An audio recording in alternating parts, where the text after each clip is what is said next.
Okay, good morning, everybody, and welcome to this session, online information session of the Tweed South Levee and Drainage Study. My name is Leon McLean. I'm Council's Flooding and Stormwater Engineer and the Project Manager for this study.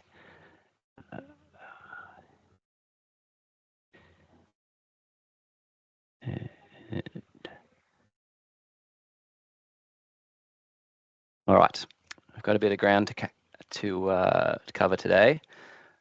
So I am going to speak for about maybe 10 minutes, give a bit of background to the study.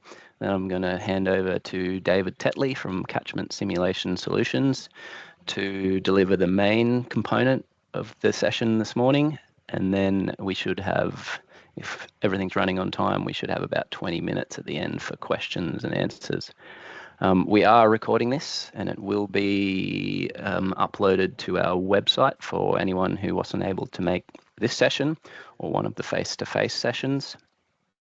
And anyone who's not presenting will be muted as well. So if you have any questions throughout the presentation, pop them in the chat and either I will answer them in the chat or David and I will answer them verbally at the end. So the Tweed South Levee and Drainage Study was, the seed for this study was planted way back in 2014 in the Tweed Valley Floodplain Risk Management Plan. That was a whole of Tweed Valley catchment scale study, and some of the recommendations that came out of that were for us to commission local drainage studies for our urbanised areas, to commission levee overtopping studies for some of our levee protected areas like Murwillumbah and South Tweed. And there was also a recommendation in that study to raise the existing Tweed South levee and look further into extending the levee to the Philp Parade area, which is this area around here. And very importantly for this study, this is a localised study of just Tweed South and Benora Point. It is not, we are not looking at the entire Tweed Shire or even the entire Tweed Valley, purely Tweed South and Benora Point. So if anyone is looking for what Council's strategy is for the wider catchment, they should look to the 2014 risk management plan on our website. But with a note just to say that we're commencing an update to that one this year, so there will be some opportunities for community input probably in 2026. So this study is not just David and I cooking up ideas in a room somewhere. It's conducted under a very robust framework and process, and with input from multiple agencies and community and councillors. So on a day-to-day basis, running of the project, we have what we call a technical working group, which is council officers, our consultant, David, and state agencies such as the Department of Climate Change, Energy, Environment and Water, and Emergency Services being State Emergency Service. And above that layer, we have the Tweed Floodplain Management Advisory Committee, which is, again, all of those technical working group representatives plus community representatives plus councillors. And they are reviewing project progress reports at key milestones. They're getting status updates every 3 months, and they are making recommendations to the elected council, which is the layer above, and they are making resolutions on the project at big milestones such as draft report recently and the commencement of the project a few years back. And all of this, everything we do in the flood risk management space is governed by the New South Wales Flood Risk Management Manual and the frameworks and processes that it sets down. So over here, if you can see my pointer, this is the flood risk management process, which very simply states that we shall gather all the relevant data and perform a flood study, which is just a quantification and mapping of flood risk. And then we move into what's called a flood risk management study, which is where we look at options to better manage flood risk. And options that stack up then get recommended in a risk management plan, which is essentially the council's strategy for managing flood risk. And this project, the Tweed Head South Levee and Drainage Study, is primarily in these last two areas. We are looking at options to better manage flood risk in the study area, and we are looking to formalise that in a strategy. And that green arrow is where the public exhibition and community engagement comes in. So we are looking for the community's input, feedback, opinions on the strategy we have now in draft format. Now, I mentioned earlier the state agencies involved. Unfortunately, the reps from both were unable to join us this morning, but the New South Wales government representative on this project is from the Department of Climate Change, Energy, the Environment and Water, Scott Moffat, Senior Floodplain Engineer. DQ, as the shortened version of their name is, they also fund 2/3 of the project through their floodplain management grants program, and they provide technical support throughout the project in accordance with the flood risk management manual. The SES, Mr. Peter Mayer, who unfortunately couldn't be with today, is local commander for the Tweed Byron cluster, and I think SES role is pretty obvious. They are the flood combat agency in New South Wales, so anything in the flood risk management space needs to incorporate consideration of evacuation, rescue, SES operations, and also it's through these processes that we allow SES to have input into planning for the future, be that development, strategies for risk management, etc. Before I hand over to David, I just wanted to touch on what happens after the public exhibition. So we close exhibition on Sunday, the 26th of October.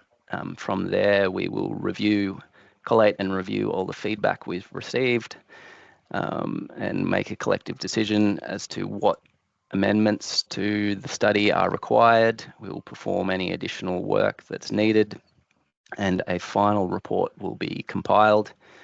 We'll submit that to the Floodplain Management Advisory Committee, and then, if supported, onto the elected council for adoption, which would finalise the project and make this study a plan or a strategy of council. Once that happens, we move into the implementation phase, which will look different depending on what option is being implemented. The simpler, lower cost recommendations, such as changes to planning documents, can be done quite quickly. But in this study, there are some quite big ticket infrastructure recommendations, such as levee raising and new levees. They will have longer timeframes, likely to require external funding. So those projects, if they are successful in being recommended, they will be quite long. There'll be a long duration before the delivery, and being staged, there will be further opportunities for community feedback on those. For example, when we have a concept for levee raising or something similar. But that is it from me until the question and answer phase. So I'll hand over to David Tetley now. David is from Catchment Simulation Solutions. He is an engineer with more than 20 years of experience in flood studies and floodplain risk management investigations in Australia. David is a director at Catchment Simulation Solutions, who provide engineering consulting services in the water field with a special focus on floodplain management, water resources modelling and flood impact assessments. So over to you, David. Great, thank you, Leon. Good morning, everyone. I'll just quickly share my screen, so hopefully that's coming through for everyone. Yeah, as Leon mentioned, my name's David Tetley. I work for a company called Catchment Simulation Solutions, and we've worked with Council in preparing this project. So this presentation will provide a bit of a rundown of the project. If you've got questions, as Leon mentioned, jot them down in the chat and we'll tackle those as we get to the end of the presentation. So just to provide a little bit of context, this first slide shows the extent of the Tweed local government area, which is represented by that black line. And our study area is represented by the yellow hatched area, which is located up the top right corner. So we're sitting at the very lower end of the Tweed River catchment.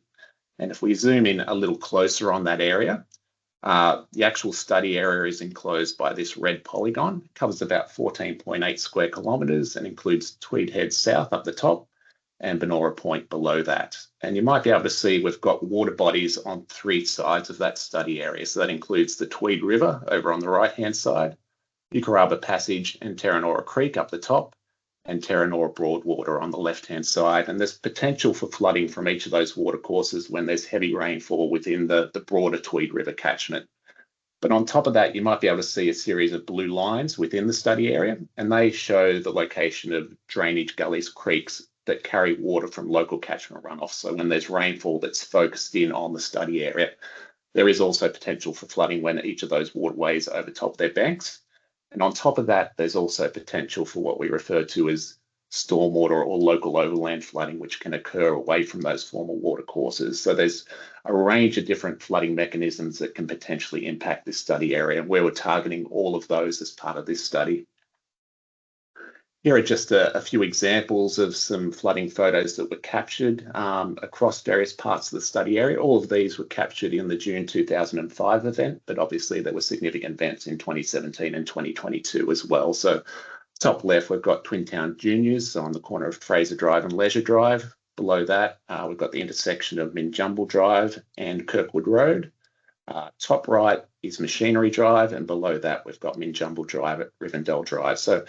So quite significant flooding in these past events, and our key goal as part of that was to reduce the nature and extent of this sorts of inundation.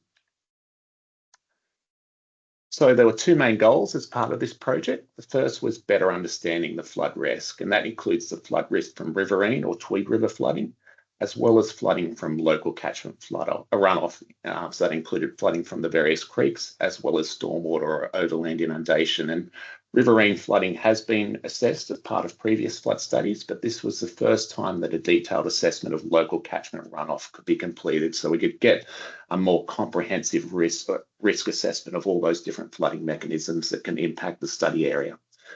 With the flood risk better understood, our second goal was identifying and evaluating options to better manage the flood risk. And as Leon touched on, that includes evaluating options that were identified as part of past flood studies, such as raising the existing Tweed Head South levee, but also identifying new structural and non-structural options that might be able to assist in reducing that flood risk. So let's start with that existing flood risk.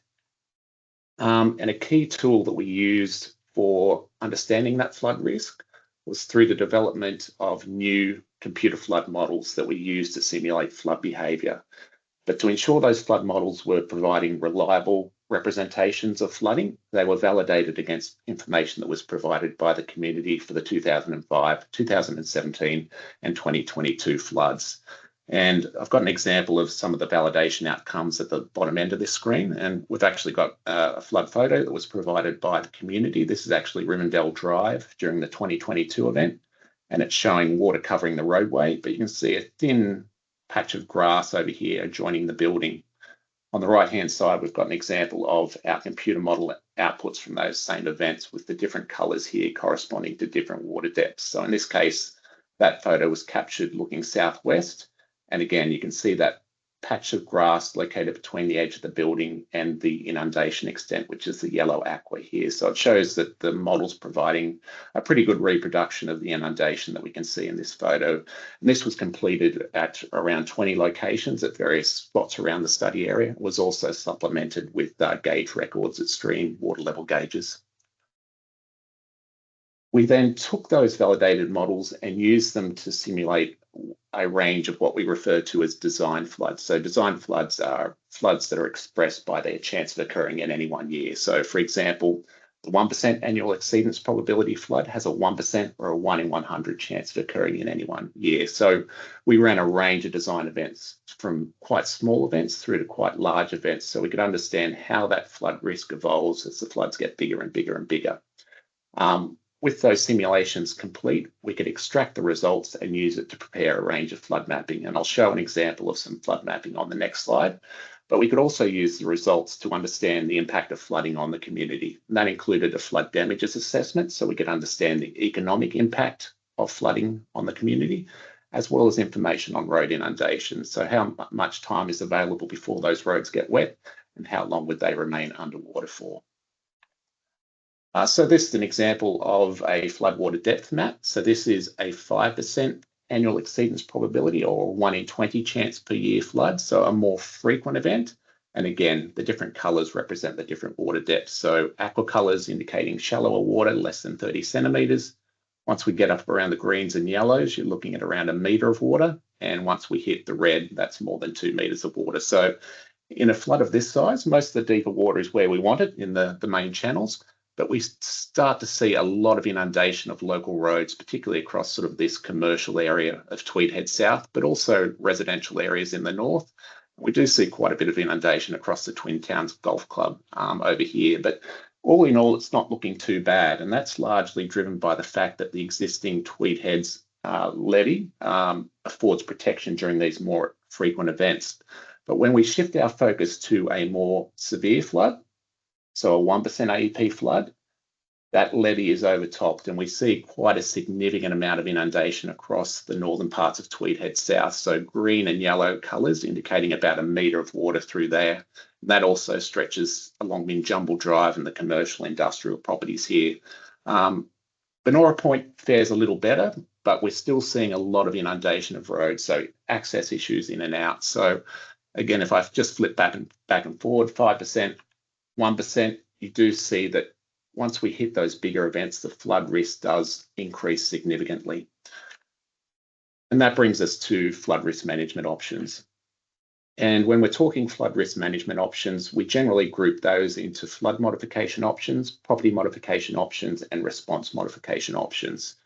So flood modification options are typical structural options that are targeted at reducing the water levels and extent at specific locations. And the options that we looked at in this space included levees, pumps, stormwater upgrades, terrain modifications, and channel modification options. Property modifications are focused on modifications at the property level, and that can include planning updates, which is targeted more so at future development, so building back better, essentially.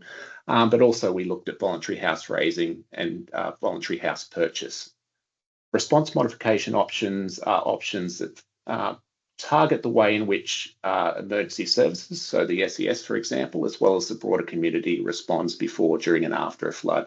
And we looked at community education programs, flood plans, evacuation route upgrades, and flood warning system upgrades. So we'll start by taking a deeper dive into the flood modification options that we looked at. So we looked at 14 of these options in total, including 3 levee options. So the first levee option that we looked at was raising of the existing Tweed Head South levee, which wraps around most of Tweed Head South.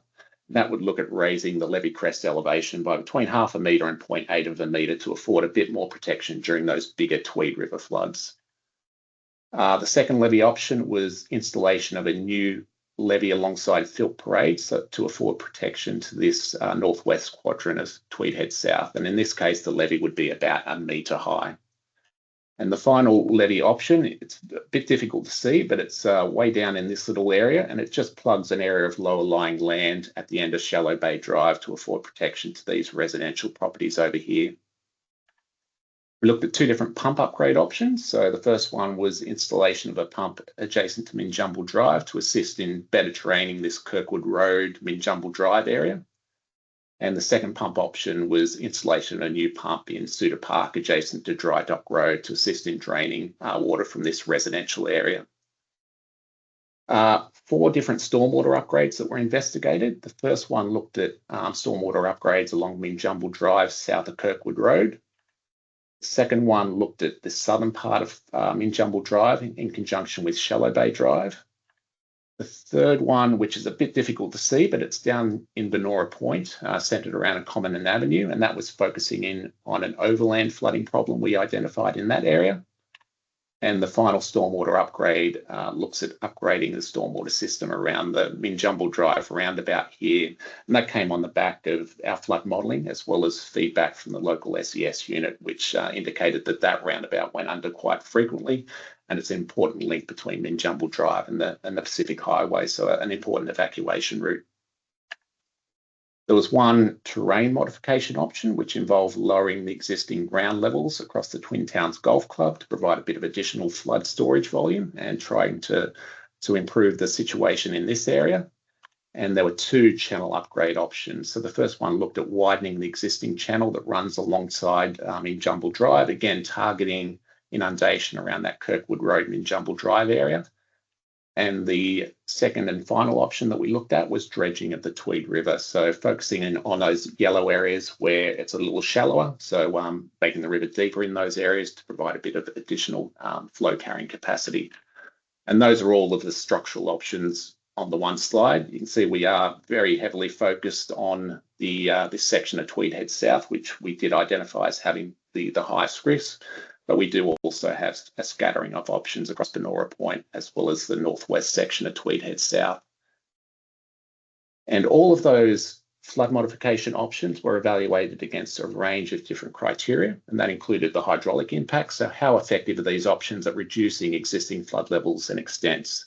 The economic impact, so what's it going to cost to implement the options versus what is the economic return in terms of reduced flood damage costs? We also considered whether there might be any technical or environmental hurdles that may make implementation of any of these options a bit more difficult. Up on screen, we've got an example of the hydraulic analysis of these options. And one of the benefits of using these computer flood models is we can throw each of these options in the model, rerun our design events, and see how flood levels are predicted to change. So up on screen, we've got what we refer to as flood level difference mapping. So it shows where and by how much water levels are predicted to change with each of these options. So anywhere where you're seeing a green or a blue, it indicates that water levels are predicted to reduce with this option in place. Conversely, yellow, oranges, and reds indicates water levels are predicted to increase with the option. So on the left, we've got a flood level difference map for our 1% AEP flood for that first levee option, so raising the existing Tweed Head South levee. So you can see lots of blues and magenta, purpley colours over here, which indicates flood level reductions of at least half a metre across arguably the most problematic area. But we also do see smaller reductions extending into parts of Benora Point. On the right, a similar flood level difference map. This is for the Philp Parade levee. So again, sort of purples indicating half-metre reductions in flood levels across a large proportion of that. So in both cases, we're seeing flood level reductions across dozens and dozens of properties, which is a good outcome from a hydraulic analysis point of view. I won't take you through the analysis of all of those options individually, but once we'd run through that evaluation, we ended up with 7 options that we are recommending, or 7 structural options that we're recommending to move forward from these studies, which are shown up on screen at the moment. So that includes the Philp Parade levee, the Minjumble Drive pump, increasing the height of the existing Tweed Head South levee, the Shallow Bay Drive levee over here, the Minjumble Drive roundabout stormwater upgrades, and the Common and Avenue stormwater upgrade. We are also recommending the Kirkwood Road extension over here, which is actually an evacuation route upgrade, which I'll discuss in a couple of slides' time. But yeah, of the 14 options that we assessed in detail, 7 of those appear to show merit and are moving forward as part of this. On the property modification options front, so planning updates. So we've reviewed council's planning documents and we've made a few recommendations there, mainly focused on council's development control plan.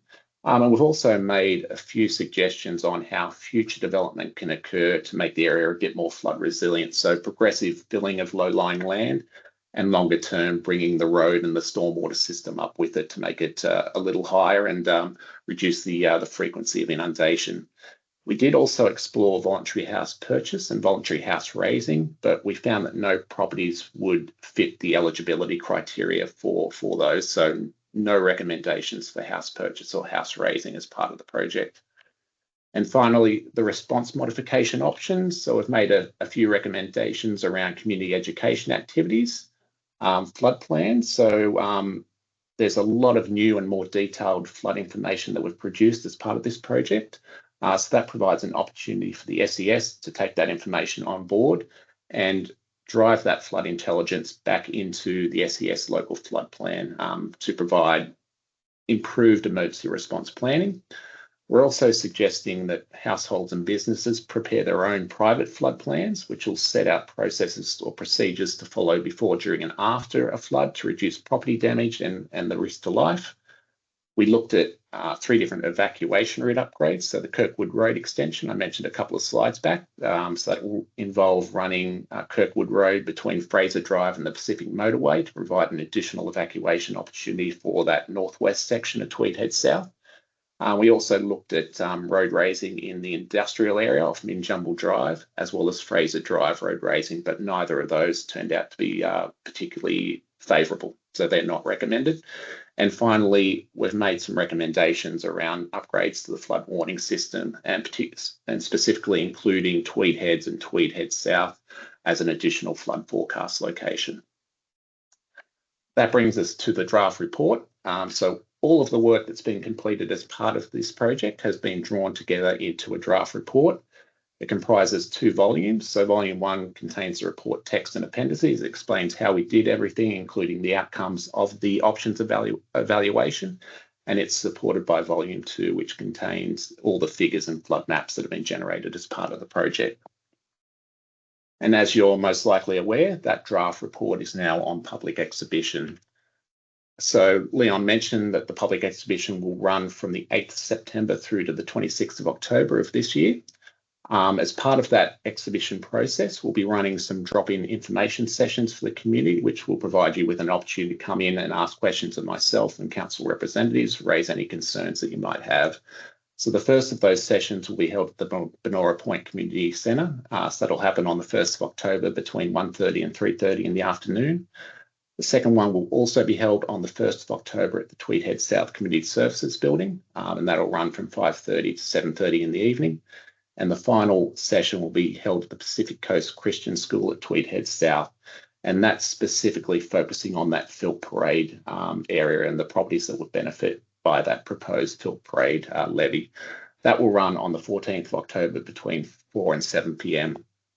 There won't be any formal presentation, so you can drop in at any time during those time periods. It is beneficial if you can register on the Your Say Tweed website. Just make sure we've got enough catering tables and chairs for everyone. But yeah, please do come along, ask questions, and raise any concerns that you might have. If you would like to make a submission on the draft report, you can do that via the Your Say Tweed website, via email or via traditional mail. But if you do want to make a submission, make sure it gets into council by 5 p.m. on the 26th of October. And Leon sort of touched on this, but in terms of what happens next, once that public exhibition period is finished, all comments and submissions will be received, will be reviewed and addressed as part of the final report. Once that final report is adopted by council, then we can sort of look towards moving to the next stage of these options, which is basically more detailed analysis. So looking at sort of concept design investigations, then moving through to detailed design plans, cost estimates, funding, and further down the track, potential implementation. So these options, you won't see them pop up next week. It'll be several years before a lot of them will see the light of day, but there'll be other opportunities for the community to provide input as these options progress through these more detailed phases. So that covers the presentation. So I'm happy to dive into any questions that anyone might have there. Leon, have you got any? We do have a few in the chat, Yep. David. Sarah asked, why weren't more rarer design flood events considered as part of the modelling up to including PMF? That is a good I gave question. a short, sharp answer in the chat, but I think it's fair we should elaborate a bit on that. Yeah, sure. I'll just so you can see my face. So we, as part of this project, we looked at events up to a 0.2% or 1 in 500 year event. Once we can have much bigger floods than that. Once we get up to those sort of events, it tends to be the riverine flooding that dominates, and a lot of the local catchment flooding, which is the focus of this project, just gets completely drowned out. So, you know, the stormwater upgrades, levee upgrades are not going to provide much benefit when we get to that those bigger events. So they are definitely most important when we're considering emergency response strategies, such as that flood warning system. But in terms of the structural options, yeah, they just get completely overwhelmed once we get to those really big riverine floods. I guess the key bit of background there is the Tweed Valley flood study update and expansion does have those extreme events up to PMF, and we can sort of overlay that on what we're doing here. So we didn't deem it needed to go and redo those extreme events in a local context. We have another question from Kurt. When the levee overtops, does the model assume the water height in Tweed Head South is the same as the river/creek? It doesn't make any assumptions. It is basically simulating how that water moves. But as part of this project, we are assuming that there's rainfall occurring across the local catchment study in conjunction with water travelling along the Tweed River. And what you'll typically find is the local catchment runoff will run off quickly. And then maybe, 6 hours later, 12 hours later, water will start arriving along the river. So you've sort of got this local catchment runoff that's kind of peaks and drains away. And then you've got the riverine flooding that comes in a bit later, and that tends to overwhelm the levee and spill over. So it's not sort of a static water level and a static water level. We're actually modelling the time variation in local catchment versus riverine water levels to understand how the local catchment responds to that. So correct me if I'm wrong here, David, but the behind the levee has a rain on grid setup. Correct. Whereas the river has a more boundary condition inflow setup. So when the river does overtop the levee in the model, it's only the trapped local stormwater that is behind it, which the river will then start filling the basin and will even out. Okay, well, next question, another one from Kurt. Did the model consider concurrent floods on both Tweed River and Terranora Creek? Yeah, so I guess that just stems from my response from the previous assessment. So we are assessing essentially rainfall occurring across the full Tweed River catchment as well as our local area. And it's just the main difference being that the catchment response is a bit different, with the local catchment runoff occurring sooner and the riverine flooding coming in later in the piece. Okay, well, that's all the question. Oh, no, sorry, one more question. I'm sorry to interrupt, Leon and David. People might want to bring up their questions verbally. So are we able to allow people's microphones and videos? Just in case they wanted to. If the tech allows. Should be able to. Well, in the meantime, we've got a question from Sarah. Will there be targeted community education for vulnerable groups in the area? Homes New South Wales has around 600 properties in the study area. Our tenants tend to be vulnerable groups with limited capacity to respond to and recover from major flood events. Very good question. Yeah. I might need to rely on Michelle to some extent here. Sorry, I wasn't listening. I was trying to let people in. What was the question? Will there be targeted community education for vulnerable groups in the area? Not as part of this engagement, but certainly some of the recommendations do say that, do recommend that we do that. So in future, there will be, yes. Yes, I think one of the recommendations that in David's presentation was a community education program, and I suppose that would be the suitable place for those kind of targeted community education activities. Yeah. So yeah, we've sort of got two sort of components. One is sort of a more general community education program, which will involve the SES as well as council. But yeah, there are definite benefits in focusing in on specific areas with a higher level of flood exposure, because yeah, they tend to be more vulnerable and more susceptible to the impacts of flooding. So they would definitely, benefit from some more focused understanding of their exposure and what to do before, during, and after a flood. Okay, we've got another question from Bob. Would dredging of the Terranora Creek, as suggested for the main channel of the Tweed River, be a consideration? It was considered, but the benefits, I think, would be fairly minimal, given that the bulk of the water arriving in the study areas by the Tweed River. So you're likely to see more benefits from Tweed River dredging. In saying that, the benefits weren't great. So I imagine if we were to actually run the Terranora Creek dredging, you'd see even reduced impacts. So we considered it, but it didn't make the grade, basically.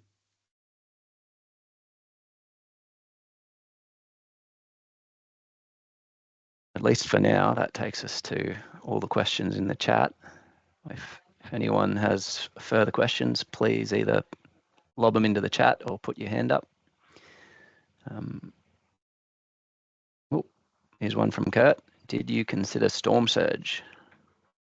So yes, and it's a good point, because the flooding situation is further complicated by elevated ocean levels in this area. So if we've got low tide levels at the time of a Tweed River flood, for example, water can get away more rapidly.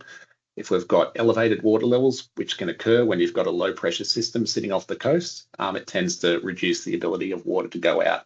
So we have considered elevated ocean levels as part of our design simulation, and that's been informed by a state government document, which basically tells you, what combination of local catchment plus ocean levels should be adopted to create basically an envelope of flooding.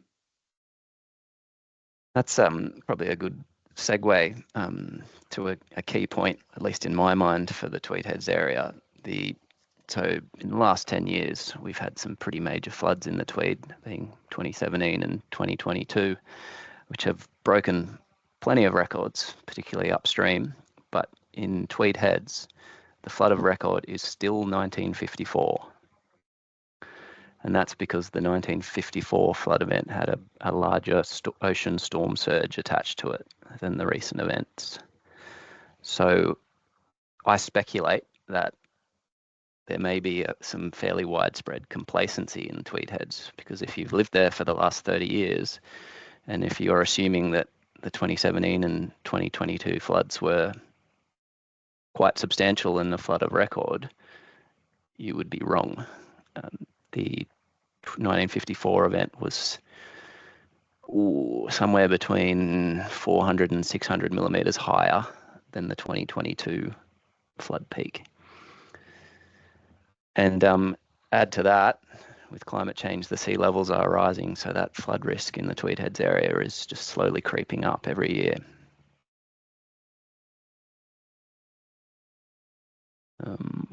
Enough from me. I don't have any further questions. So perhaps just a few key points before we wrap up. I just want to bring everyone's attention back to the structural options put forward in this study. There is some $30 million worth of infrastructure recommended here. It is a massive commitment from Tweed Shire Council, and not done lightly. In particular, the Filt Parade levee recommendation is, I think, will be of particular interest to people living in that area. And we are doing a face-to-face community engagement session for that one, specifically focused on the Filt Parade levee on Tuesday, the 14th of October, starting at 4 p.m. at the Pacific Coast Christian School. But other than that, I think that's all from me. We have one more question has dropped into the chat from Chris. 2005 was also an alarm as it fell over the airport and significantly impacted South Tweed. Yep, good point. 2005 was a very short, sharp, intense coastal rainfall event, bit different to our typical river floods. And I guess that highlights the diverse nature of flooding in the Tweed Heads area. It can be local stormwater, it can be from the Broadwater creeks, it can be from the ocean, it can be from the Tweed River. It's quite complex. Anyway, any closing comments from you, David? No, I'm happy. Unless there's any other last minute questions from anyone. But yeah, as I said, this isn't your last opportunity to provide input to the study. If you'd like to make a submission, please do so. If you've got any further questions, yeah, come along to the information sessions, or yeah, make a submission on the Your Say Tweed website. All right. Thanks, David, and thank you everybody for attending. I hope to see you at one of our face-to-face drop-in sessions.